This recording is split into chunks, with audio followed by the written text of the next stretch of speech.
হে mister রাগুন বাবু, আজকে কি খেতে চান বলুন, আপনি যা চাইবেন তাই রান্না করে খাও। লিসেন টাপুর, তুই বাড়িতে রাজত্ব চালাচ্ছ, চালাও। আমার মা তোমার কথায় উঠছেন বসছেন, আমার বোন দিদি আর আমার বৌদি তোমার কথা মেনে চলছে। তার মানে এই নয় যে তুমি সব জায়গা নিয়ে ছড়ি ঘোরাবে।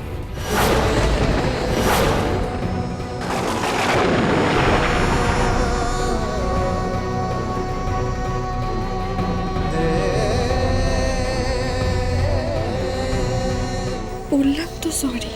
আমাকে সরি বলছো কেন? তুমি তো আমাকে বিশ্বাসই করো না। তুমি শোনো, আমার কথাটা একটু শোনো। আমি তোমাকে অনেকবার বলেছি, কাল রাতে আমি অফিসে ছিলাম আর অফিস থেকে সোজা আমি বাড়িতে এসেছি, কিন্তু তুমি বিশ্বাস করোনি।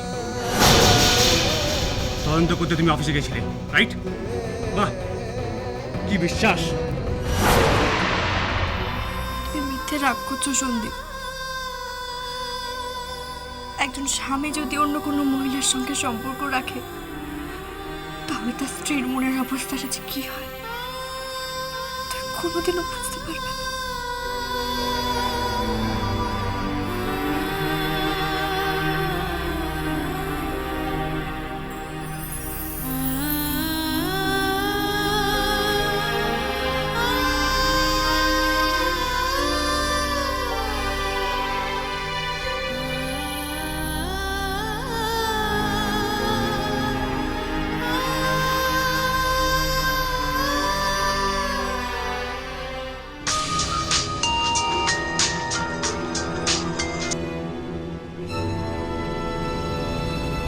হ্যালো,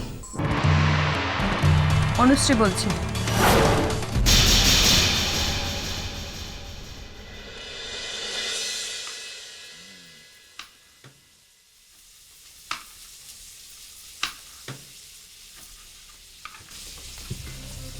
মামি, আপনি কিছু বলবেন?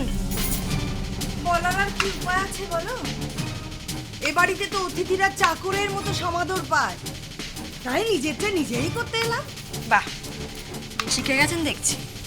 আমি তো শিখেছি, তুমি তো শেখনি না? কি? না, কালকে তোমার ওই গয়নার কথা শুনছিলাম।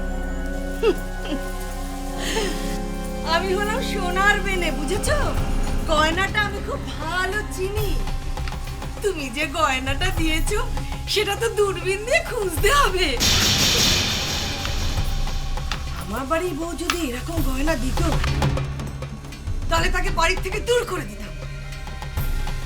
কি ভালো যে তোমার মতো বউ হয়নি আমার বাড়িতে। সত্যি আপনার ভাগ্যটা সত্যি ভালো, জানেন তো?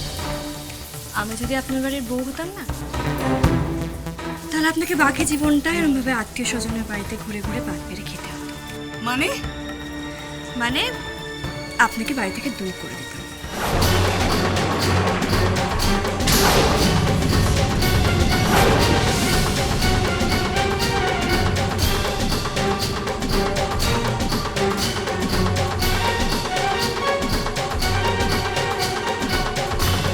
আসলে আপনার মতো শাশুড়িরা সারাদিন বাড়ির বউকে গঞ্জনা শোনান, সারাদিন বাড়ির বউয়ের খুঁত ধরে বেড়ান, মানসিকভাবে চাপ সৃষ্টি করে, আর নিচে এরকম ভাবে সেজে গুজে সংসারে ঘুরে বেড়ান।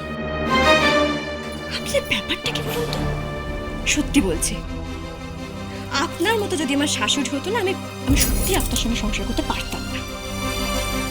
এর থেকে আমার শাশুড়ি অনেক বেটার, অনেক ভালো। তা তো বটেই, তাই তো তার জন্য ওরকম দুটো পুঁতির মতো তুলে এনে দিয়েছে। শুনুন, আমি যেটা এনেছি না সেটা ভালোবেসে এনেছি, আর সেটাই যথেষ্ট, সেটাই আমার ক্ষমতা। হ্যাঁ, আমি জানি আমার ক্ষমতাটা খুব সীমিত, কিন্তু আপনি কোন মুখে বলছেন? আপনি ধনতেরাস উপলক্ষে মাকে একটা সোনা দিয়েছেন, দেন, কিন্তু তা সত্ত্বেও আপনি বাড়িতে বসে অন্ন ধ্বংস করে যাচ্ছেন। টাপুর, তোমার এত বড় সাহস! দেখুন আমি আপনার সঙ্গে এরকম ব্যবহার করার জন্য আমি সত্যি দুঃখিত, ক্ষমা চাইছি। কিন্তু কি করবো বলুন তো আমি? আপনার নিজের সংসার আছে, নিজের বাড়ি আছে, তার সত্ত্বেও আপনি সবকিছু ছেড়ে এই বাড়িতে পড়ে আছেন। কেন?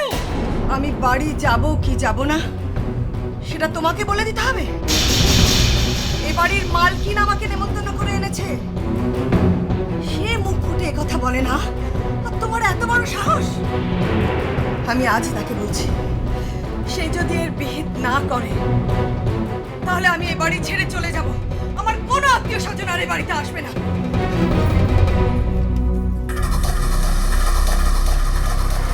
না, অত সহজে তো আমি যাচ্ছি না।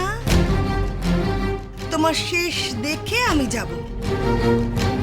বড্ড বার হয়েছে তোমার, তাই না? আর ওই যে গয়নার কথা বলছো না, দিয়ে যাব। দেখো গয়না দেওয়া কাকে বলে, শিখতে হয়, বুঝেছো? তোমার মতো ছ্যাঁচড়া পরিবার থেকে তো আর আমি আসিনি। এই যে সামনে কালী পুজো এসে গেল। আরে বাবা, কালী পুজো উপলক্ষে তো মেয়ের বাড়িতে দুটো বাজি পাঠায় নাকি? আমাদের তো রীতিই আছে, এই পুজোর সময় গয়না বাজি সব পাঠাই আমরা। পাঠিয়েছে ভিখিরি কোথাকার, মা ভিখিরি বাপ ভিখিরি।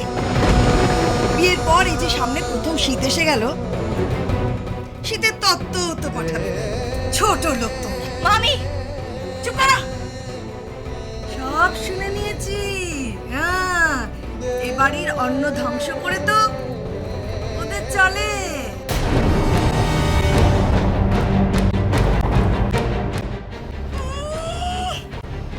বিষ নেই তার কুলোপানা চক্কর।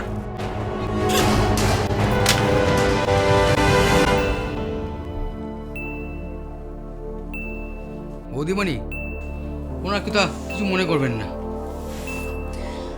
সমুদ্র, তুমি রান্নাটা দেখো, আমি আসছি।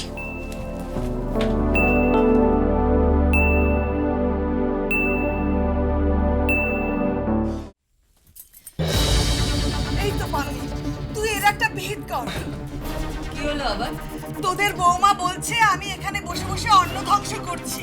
হ্যাঁ, কি ভেবেছি নাকি? আমি শুধু বলতে গেলাম যে ওই ছোট ছোট গয়নাগুলো তুমি কেন দিয়েছো, আর সেই নিয়ে কত চ্যাপাং চ্যাপাং কথা শোনালো। হ্যাঁ, আমি কি ওর খাই না ওর পরি, তুই বল।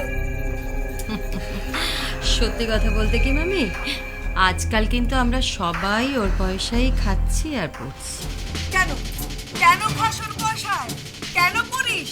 তোদের যদি কোনো সুরাহা না হয় তাহলে আমি কথা বলবো পারিজাতের সাথে।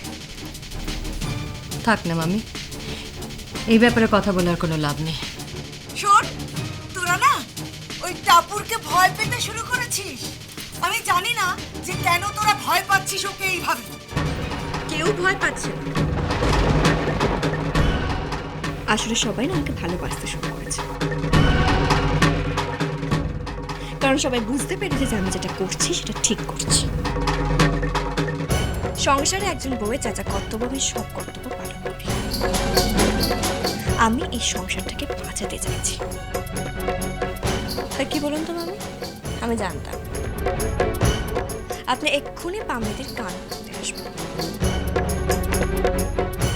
আমি এও জানি যে আপনি এরপর আমার শাশুড়িকে বলবেন, পায়েল দেখে বলবেন, তারপর আমার টুকুরকে বলবেন, তারপর আর আপনি কখনো কি ভেবে দেখেছেন যে এই সংসারের কি অবস্থা? সবাই নিজের মনে করে দেদার খরচা করে চলেছে। আরে বাবা, খরচা করলে তো কুবেরের ধনও শেষ হয় নাকি? আপনাদের তার কোনো তো খোঁজই নেই, তাই না? জানার কোনো ইচ্ছাই নেই। আই টাপুর টুপুর হয়ে রই